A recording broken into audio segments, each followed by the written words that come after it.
ಈಗ ನಾನು ನಿನ್ನೆನೂ ಕೂಡ ಹೇಳಿದ್ದೇನೆ, ಅಲ್ಲಿ ಇದ್ದವ್ರ ಗನ್ಗಳನ್ನೆಲ್ಲ ಯಾರು ಪ್ರೈವೇಟ್ ಸೆಕ್ಯೂರಿಟಿ ಆ ರೀತಿ ಯಾರು ಮಾಡ್ಕೊಂಡಿದ್ರು ಅವ್ರದ್ದೆಲ್ಲರದ್ದು ಗನ್ಗಳು, ರಿವಾಲ್ವರ್ಗಳು ಏನೆಲ್ಲ ಫೈರ್ ಆರ್ಮ್ಸ್ ಇತ್ತು ಅದೆಲ್ಲ ಸೀಸ್ ಮಾಡಿದ್ದಾರೆ. ಈಗ ಬೆಲಿಸ್ಟಿಕ್ ಎಕ್ಸ್ಪರ್ಟ್ಸ್ಗೆ ಕೊಟ್ಟು ಯಾವ ಗನ್ನಿಂದ ಅದು ಫೈರ್ ಆಗಿದೆ ಅನ್ನೋದು ಗೊತ್ತಾಗುತ್ತೆ. FSLಗೆ ಬುಲೆಟು ಅದೆಲ್ಲ ಕೊಟ್ಟು ಎಕ್ಸಾಮಿನೇಷನ್ ಮಾಡಿಸಿ ಅದರದ್ದೆಲ್ಲ ಡೀಟೇಲ್ಸನ್ನು ಕೊಡಬೇಕು ಅಂತ ಹೇಳಿದ್ದೇನೆ.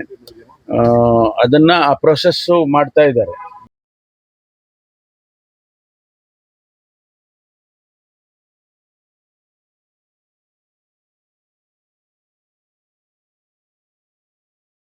ಪೊಲೀಸ್ ಗನ್ಗಳಿಂದ ಅಥವಾ ಪೊಲೀಸ್ ರಿವಾಲ್ವರ್ಸಿಂದ ಯಾವುದು ಫೈರ್ ಆಗಿಲ್ಲ ಅನ್ನೋದು ಆ ಬುಲೆಟ್ನಿಂದ ಗೊತ್ತಾಗಿದೆ ಅಂತೇಳಿ ನಮ್ಮ IDGP ಅವರು ನಿನ್ನೆನೂ ಕೂಡ ನನಗೆ ತಿಳಿಸಿದರು.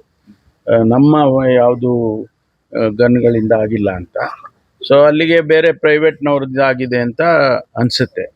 ಅದನ್ನು ಈಗ ಪರಿಶೀಲನೆ ಮಾಡಿ ಕ್ರಮ ತಗೊಳ್ಳೋದಕ್ಕೆ ಏನು ಬೇಕೋ ಅದು ಮಾಡ್ತೀವಿ. ಸರ್, ಇದು ಎನ್ಕ್ವೈರಿ ಏನಾದರೂ CID ಅಥವಾ SIT ಕೊಡುವಂತ ಅದು ಯೋಚನೆ ಮಾಡ್ತಾ ಇದ್ದೀವಿ. If it is again required CIDಗೂ ಕೂಡ ಕೊಡುವಂಥ ಸಾಧ್ಯತೆಗಳಿದ್ದಾವೆ. ನಾನು ಮುಖ್ಯಮಂತ್ರಿಗಳ ಜೊತೆಯಲ್ಲಿ ಮಾತಾಡ್ತೇನೆ. ಅದರ ಅಗತ್ಯ ಇದ್ದರೆ ಅದನ್ನು ಮಾಡ್ತೀವಿ. ಸರ್, ಇವ್ರು ಬಂಧನ ಮಾಡಬೇಕು, ಇಲ್ಲಾಂದ್ರೆ ನಾವು ಪಾದಯಾತ್ರೆ ಮಾಡ್ತೀವಿ ಬೆಂಗಳೂರಿಗೆ. ಬಂಧನ ಮಾಡೋದು ಬಹಳ ದೊಡ್ಡ ಕೆಲಸ ಅಲ್ಲ. ಆದರೆ ಅದಕ್ಕೆ ಹಿಂದೆ ಕಾನೂನು ಚೌಕಟ್ಟಿನಲ್ಲಿ ಏನು ಕ್ರಮ ತಗೋಬೇಕು ನೋಡಿ ಆಮೇಲೆ ಅವರು ಆ್ಯಕ್ಟ್ ಮಾಡ್ತಾರೆ.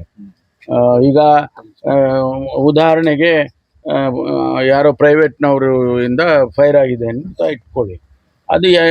ಅದರದ್ದು ತನಿಖೆ ಆದಮೇಲೆ ಆ ವ್ಯಕ್ತಿ ಯಾರು ಫೈರ್ ಮಾಡಿದ್ದಾರೆ ಅವ್ರ ಮೇಲೆ ಕ್ರಮ ತಗೊಳ್ಳೇಬೇಕಲ್ಲ. ಬಂಧನ ಇರ್ಬೋದು, ಮತ್ತೊಂದು ಇರ್ಬೋದು, ಅದು ಮಾಡ್ತಾರೆ.